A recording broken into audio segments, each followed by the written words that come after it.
The 60th session of the Senate in the second regular session of the 60th Congress is hereby called to order. Senator Ralph Recto will lead the chamber in prayer.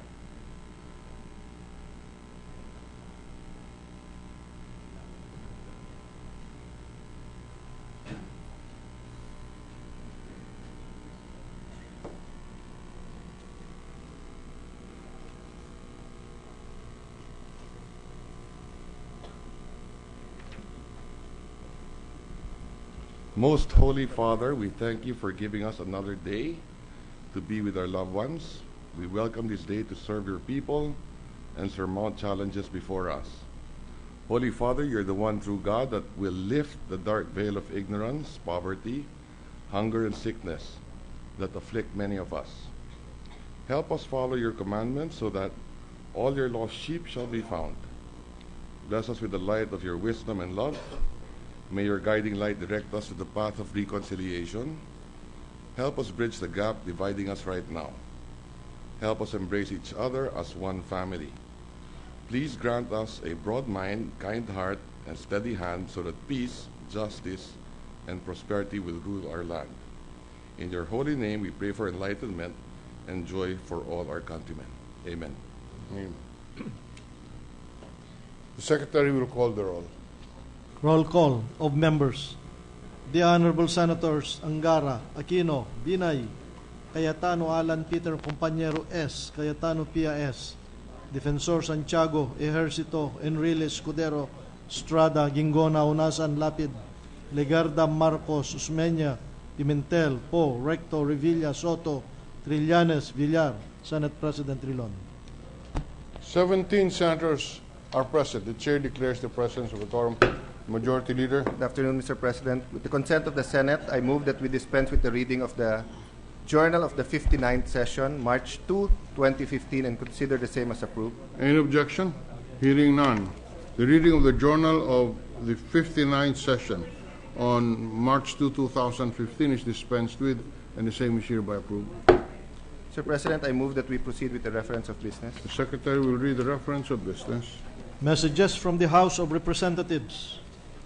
Letter from the House of Representatives informing the Senate that on 25 February 2015, it designated Representatives Umali, Abad, Masongsong, Fuentebella, and Albano III as its conferees to the BICAM Conference Committee should there be disagreeing provisions between House Joint Resolution number 21 entitled Joint Resolution authorizing the President of the Philippines, His Excellency Benigno Aquino III, to provide for the establishment of additional generating capacity as mandated by RA number 9136, also known as the Electric Power Industry Reform Act, to effectively address the projected electricity shortage in the Luzon grid from March 1, 2015 to July 31, 2015, and Senate Joint Resolution number 12 entitled Joint Resolution authorizing the President of the Philippines, His Excellency Benigno Aquino III, to address the projected electricity imbalance in the Luzon grid and providing the terms and conditions therefor. To the Committee on Rules. Letter from the House of Representatives informing the Senate that on 25 February 2015, it ratified the Conference Committee report on the disagreeing provisions of House number 5283 entitled An Act strengthening further the functional and structural organization of the Sandigan Bayan, further amending Presidential Decree number 1606 as amended and appropriating funds therefore, and Senate number 2138 entitled An Act further amending Presidential Decree number 1606 as amended. To the Archives. Communication, letter from the Office of the President of the Philippines transmitting to the Senate 2 original copies of the following. Joint Resolution number 3 entitled Joint Resolution extending the period for filing of claims for reparation of human rights violations victims under RA number 10368, otherwise known as the Human Rights Victims Reparation and Recognition Act of 2013, which was signed by His Excellency President Benigno Aquino III on 18 February 2015. To the Archives. Additional reference of business. Bill on first reading, Senate number 2676, entitled An Act Declaring the Province of Biliran a Mining-Free Zone, introduced by Senator Joseph Victor Ejercito. Environment and Natural Resources. Resolution, PS Resolution number 1204, expressing the profound sense of the Senate of the Philippines to declare 06 March 2015 as a National Day of Healing, for Unity and Peace, introduced by Senators Gingona III, Paulo Benigno Bamacuno IV, and Pimentel III. Committee on Rules. Committee reports. Committee report number 107, submitted jointly by the Committees on Justice and Human Rights and Finance on House number 586, introduced by Representatives Hofer et al., entitled An Act Creating the Register of Deeds for the Province of Zamboanga, Sibugay, to be situated in the Municipality of Ipil and operating funds, therefore recommending its approval without amendment. Sponsor Senator Pimentel III. Ordinary business. Committee report number 108, submitted by the Committee on Justice and Human Rights on House number 4073, introduced by Representatives Herona, Robredo, and Tupas, entitled An Act Granting Philippine Citizenship to Farrell Eldrian Wu, recommending its approval with amendments. Sponsor Senator Pimentel III. To the calendar for ordinary business. Committee report number 109, submitted jointly by the Committees on Local Government and Public Works on Senate number 2235, introduced by Senator Marcos Jr., entitled An Act amending sections 443, 454, 463, and 477 of Republic Act number 7160, otherwise known as the Local Government Code of 1991, and for other purposes, recommending its approval with amendments. Sponsor Senator Marcos Jr. Calendar for ordinary business. Majority Leader. Mr. President, may we take this opportunity to welcome to the Senate and acknowledge Sariaya Farmers Federation. Nandito po sila sa gallery, Mr. President. We welcome the representatives of the Sariaya Farmers Federation. Are welcome to the Senate. We have some seminarians with us also, Mr. President. AB Philosophy students from St. Augustine Seminary, Calapa. Father Gibson Roga. Come to the Senate. From St. of Quezon City, we have social work faculty and students headed by former Undersecretary of the DSWD and Head of Social Work Program, Ms. Lourdes Balanon. The social work faculty and students of the St. Mary's College of Quezon City, headed by Ms. Lourdes G. Balanon, a former Undersecretary of the DSWD and Head of the Social Work Program, is recognized. Sir President, may we also acknowledge and congratulate the Senate basketball team in the UNTV Cup Season 3. The Senate defenders, led by its team captain, Senator Sani Angara, for registering their fourth consecutive win last Sunday, March 1, against PNP responders, thus hiking its total win to 7 against 2 among 11 participating teams after the second round of elimination. The team manager, Senator Ralph Recto, and also as player and as team manager, is playing for the following beneficiaries: the Kite Foundation Incorporation, a non-stock, non-profit organization that provides psychological care and assistance to pediatric cancer patients in hospitals, and the Pangarap Foundation Incorporated, which is a non-stock, non-profit organization with a vision of creating a positive future for street children and their families by sending them to schools and training institutions. Thank you, Mr. President. The recognition is in order, with the caveat that it will not be recalled in case the team would lose. Mr. President, I move that we transfer Senate Bill number 2669 under Committee Report number 104 from the calendar for ordinary business to the calendar for special orders. Any objection? So transferred. With the consent of the Senate, I move that we consider Senate Bill number 2669 under Committee Report number 104. Consideration of the measure is in order. With the permission of the body, I move that the Secretary read only the title of the said measure. The Secretary will do so. Senate number 2669, an act instituting a system for tax incentives management and transparency and for other purposes. Mr. President, I move that we recognize Senator Angara to sponsor the said measure. Senator Angara is recognized.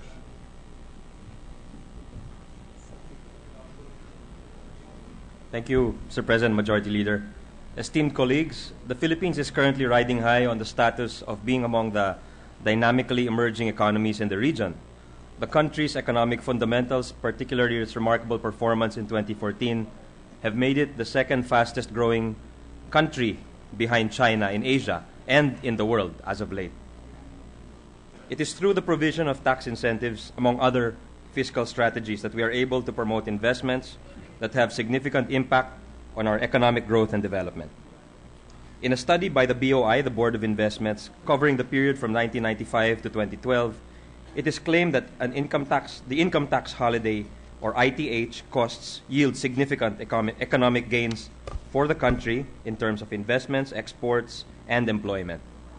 On the other hand, a Department of Finance report on estimates of tax expenditures arising from tax incentives for fiscal year 2011 indicates that the total amount of tax expenditures for investment incentives during the year reached 144 billion pesos.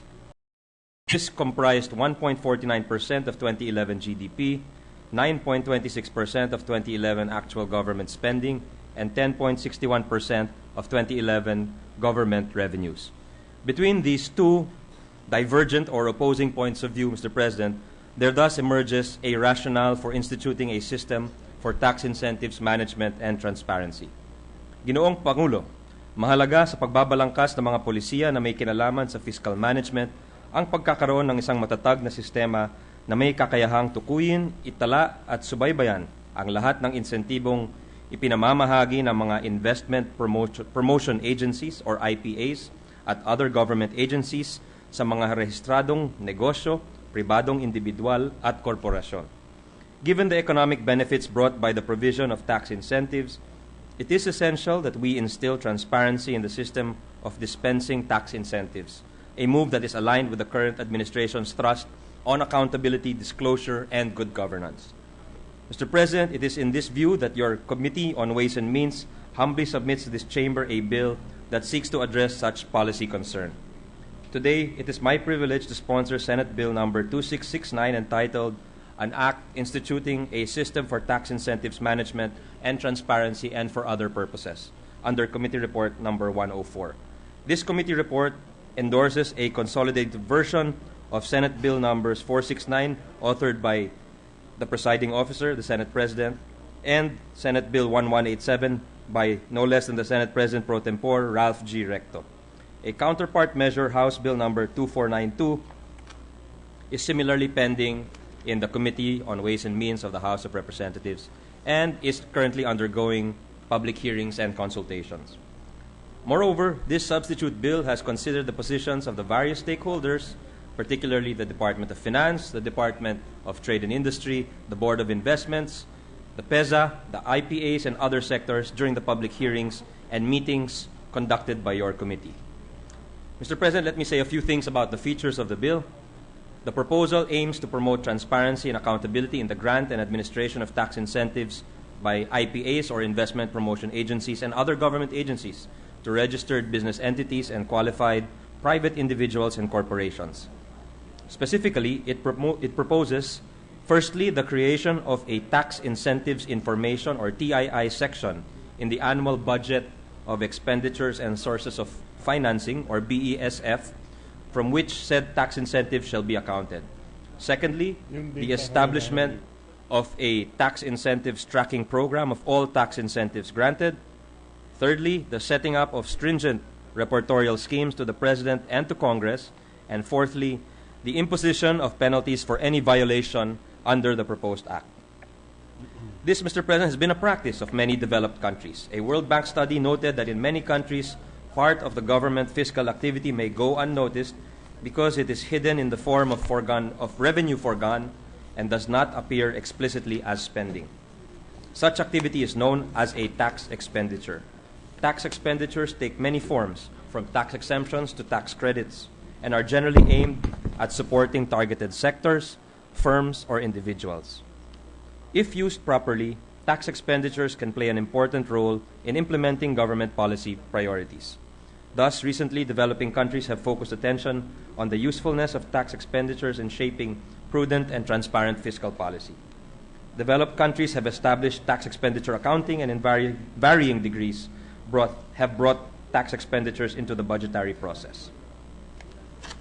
Mr. President, the proposed monitoring scheme for incentives is not an entirely new bureaucratic layer that would entail additional burden to the investment promotion agencies and other government agencies and registered enterprises and corporations and individuals.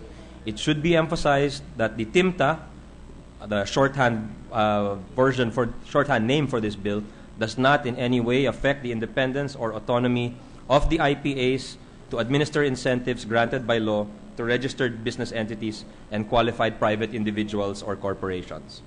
The only requirement is for IPAs and government agencies to submit an annual report in the form of a tax incentive information report, which shall reflect the tax incentives claimed by registered business entities and qualified private individuals or corporations as reflected in their tax returns. Information that would be required includes the amount of tax incentives availed of for the year by registered business entities and qualified private individuals or corporations, and other relevant information such as but not limited to project profile, employment, investments made, taxes, licenses, and fees paid. These reports shall be consolidated and reflected in the TII report to be submitted to the DOF by the IPAs within 6 months from the deadline of the filing of tax returns.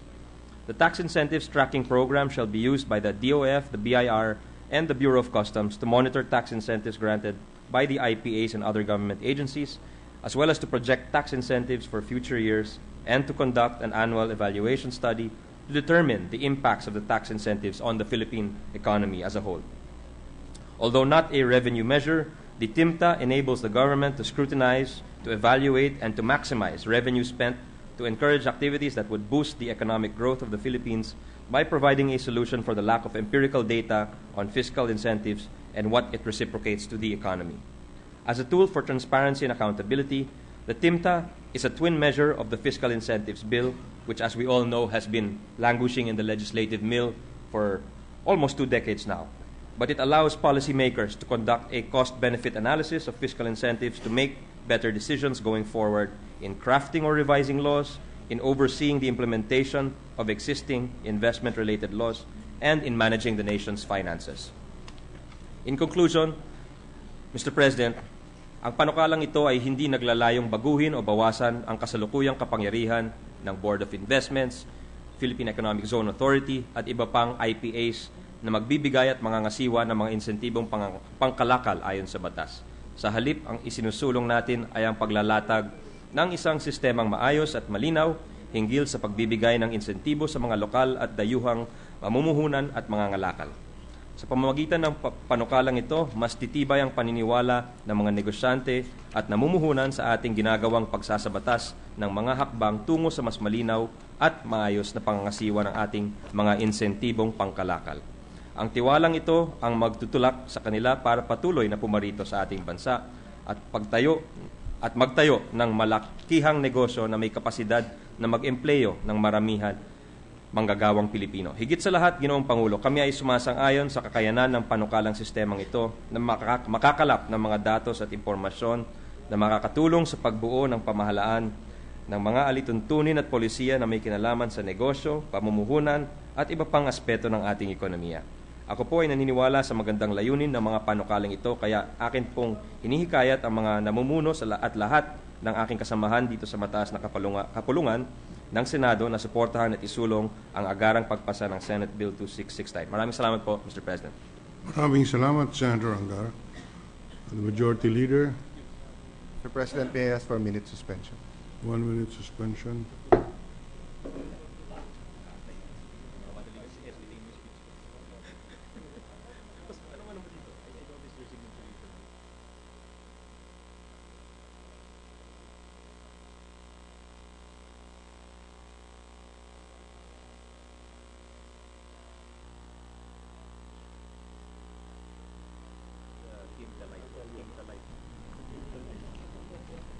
Ready to resume, Mr. President. Session is resumed.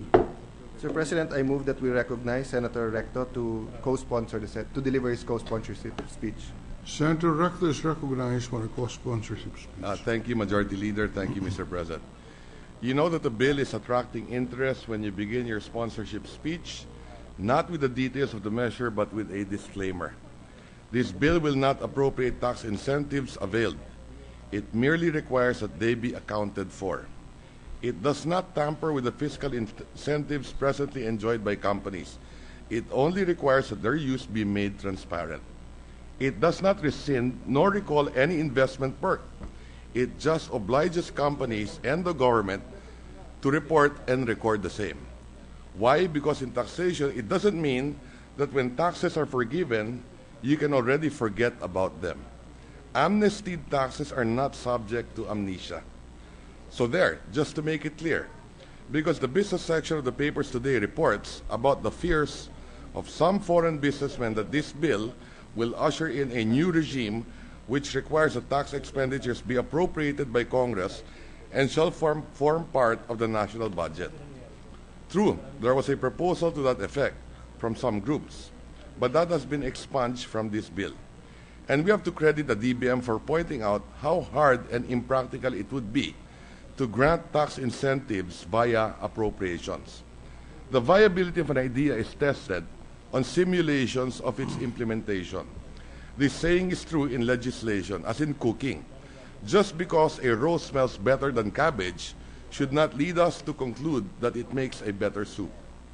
Mr. President, because domestic resources are not enough, we attract foreign investment to grow the economy and create jobs. So they will come, we offer a raft of fiscal incentives. Income tax holidays, tax and duty-free importation of raw materials, capital equipment, spare parts, and consumer goods directly or indirectly used in the registered activity. And in economic and free port zones, exemption from local and national taxes is granted in exchange for the equivalent of 5% gross income earned.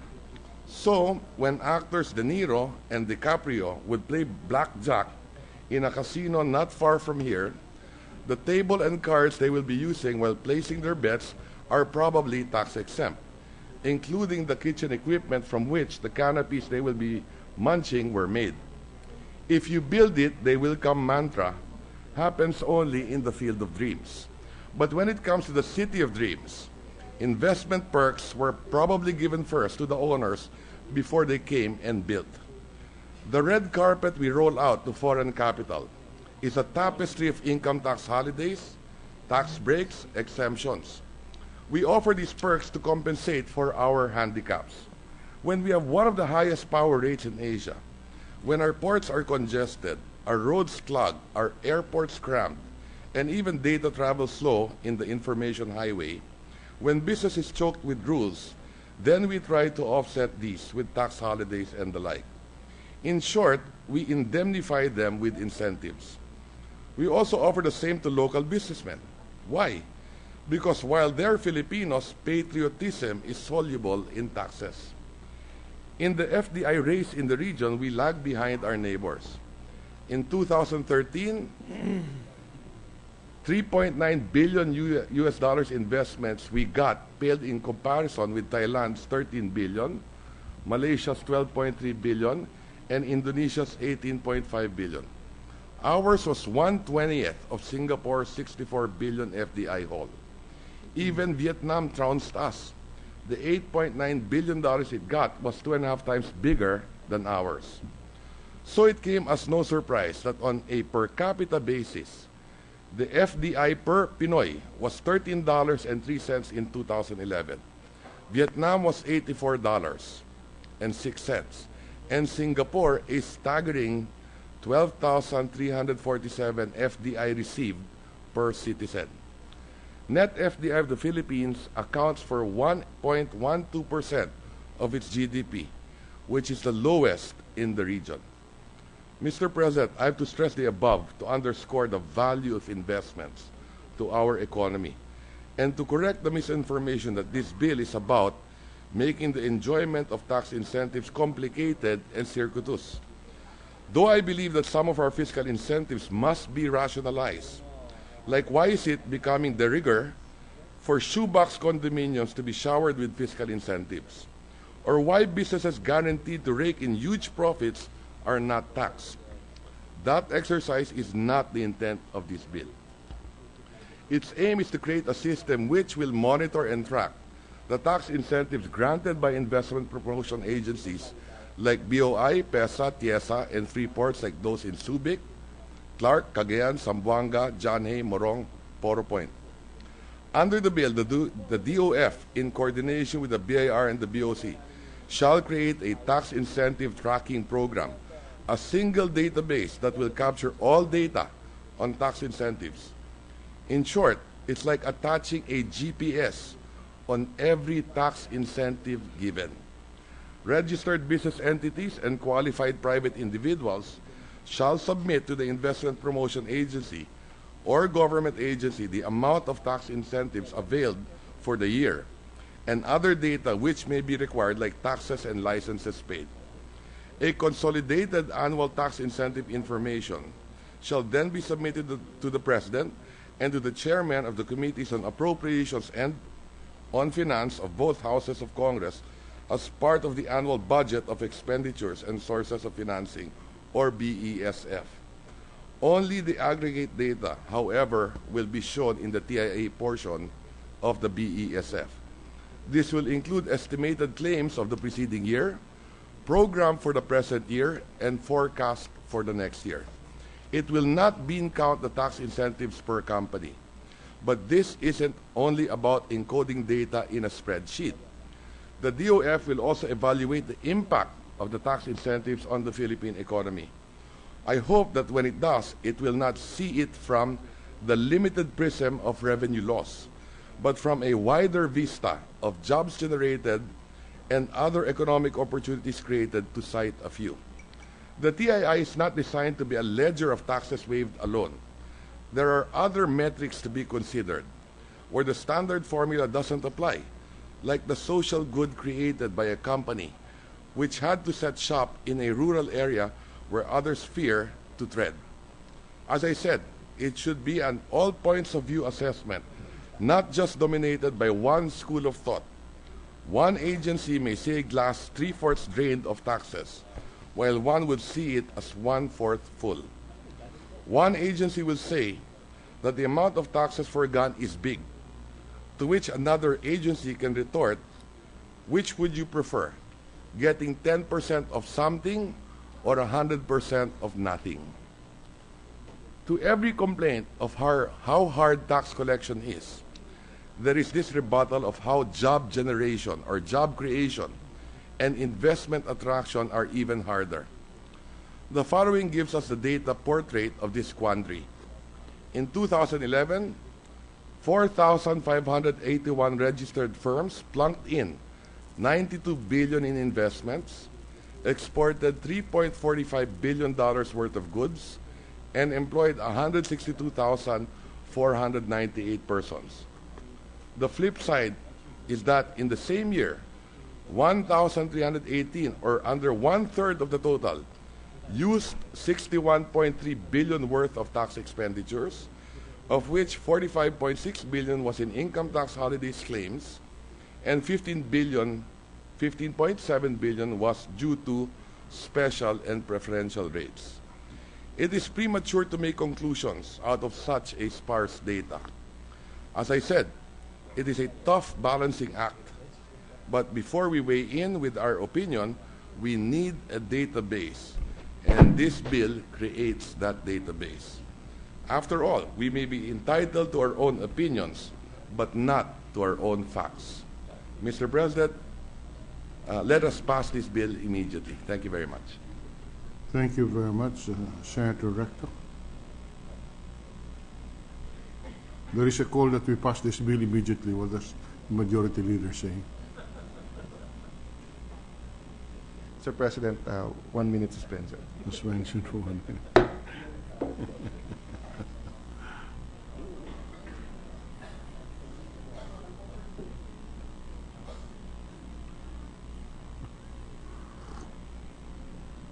I'm just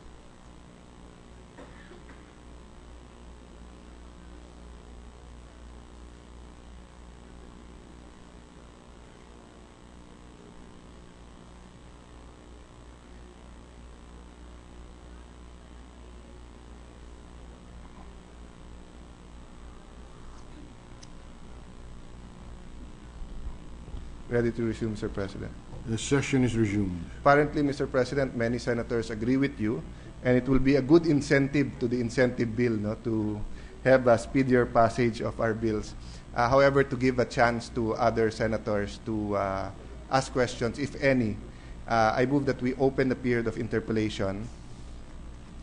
Mr. President. Yes, period for interpellation is in order.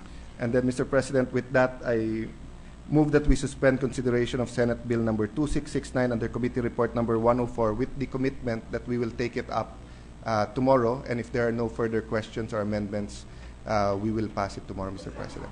Yes, so the consideration of the measure is suspended. Mr. President, may we also acknowledge and welcome to the Senate Mayor Bon Alejandrino of Arayat, Pampanga. Mayor Bon Alejandrino of Arayat, Pampanga is recognized and his presence is made of record. Mr. President, with the consent of the Senate, I move that we consider proposed Senate Resolution number 1204. Proposed consideration of the proposed Senate Resolution 1204 is in order. May I request the Secretary to read the title and the text of the said measure? Secretary will do so. PS Resolution number 1204, a resolution expressing the profound sense of the Senate of the Philippines to declare 06 March 2015 as a National Day of Healing for Unity and Peace. Whereas our 1987 Constitution declares that the Philippines renounces war as an instrument of national policy, adopts the generally accepted principles of international law as part of the law of the land, and adheres to the policy of peace, equality, justice, freedom, cooperation, and amity with all nations, Article 2, Section 2. Whereas the Constitution likewise holds that the maintenance of peace and order, the protection of life, liberty, and property, and promotion of the general welfare are essential for the enjoyment by all the people of the blessings of democracy, Article 2, Section 5. Whereas in the quest for a just and lasting peace in Mindanao, the government of the Philippines, GPH, and the Moro Islamic Liberation Front, MILF, have signed a peace agreement last March 27, 2014. Whereas the gains of 17 years of peace negotiations between the GPH and MILF took a serious blow in the wake of the Mama Sapano incident last January 25 that led to the deaths of 44 members of the Philippine National Police Special Action Force, 18 Moro fighters, and some innocent civilians. Whereas as an immediate repercussion of this January 25 incident, the Commission on Human Rights, CHR, has reported the internal displacement of at least 1,500 families due to fears that armed confrontations in the area of Mama Sapano, Maguindanao, and its immediate surroundings may escalate. Whereas the Mama Sapano incident has grave implications to the continuing peace process and to the lives of the people of Mindanao who continue to suffer from the debilitating impacts of decades of armed conflict even while undergoing rehabilitation efforts. Whereas this unfortunate incident has likewise caused a national divide threatening to polarize the country and its peace-loving peoples, with some sections issuing condemnation, hasty judgment, and espousing bloody retaliation and all-out war. Whereas civil society, the broad peace movements of the peoples of Mindanao, while expressing full support to all investigations aimed at unearthing the truth and providing justice to all the victims of that unfortunate January 25 incident in Mama Sapano, remain steadfast in their commitment to the peace process, which is on the verge of hopefully ending the armed conflict in Mindanao. Whereas in order to maintain calm and sobriety in these tension-filled times and arrive at an objective and impartial result to the ongoing investigations on the Mama Sapano incident, there is an imperative and urgent need to pause and reassess our common aspirations to bring peaceful solutions to our nation's problems. Whereas civil society groups, peace movements, and communities across the country have started to gather as peace advocates calling for unity and peace, which will culminate on the 40th day of the tragedy on March 6, 2015. On this day, simultaneous events will be held in cities nationwide to remember those who perished in Mama Sapano, as well as the thousands of lives lost from decades of armed conflict, and to call for the Filipino people to stand for justice and stay the course of peace. Now, therefore, be it resolved, as it is hereby resolved, to express the profound sense of the Senate of the Philippines to declare March 6, 2015, the 40th day after the unfortunate and bloody Mama Sapano incident, as a National Day of Healing for Unity and Peace, adopted, signed, Sophisto Gingona III, Paolo Benigno Bamacuno IV, Aquilino Pimentel III. Mr. President, as a sign that the Senate is one in wanting peace with all Filipinos, and also to give honor to the SAF 44 on the 40th day, that both Muslims and Christians celebrate 40th day after death. May I request that all senators present be made co-authors of the said measure. So ordered. Sir President, I move that we approve proposed Senate Resolution number 1204 subject to style. Any objection? Proposed Senate Resolution 1204 is hereby approved, subject to style. Sir President, I move that we adjourn the session until 3 o'clock in the afternoon, Wednesday, March 4, 2015. Session is adjourned until 3 o'clock of Wednesday, March 4, 2015.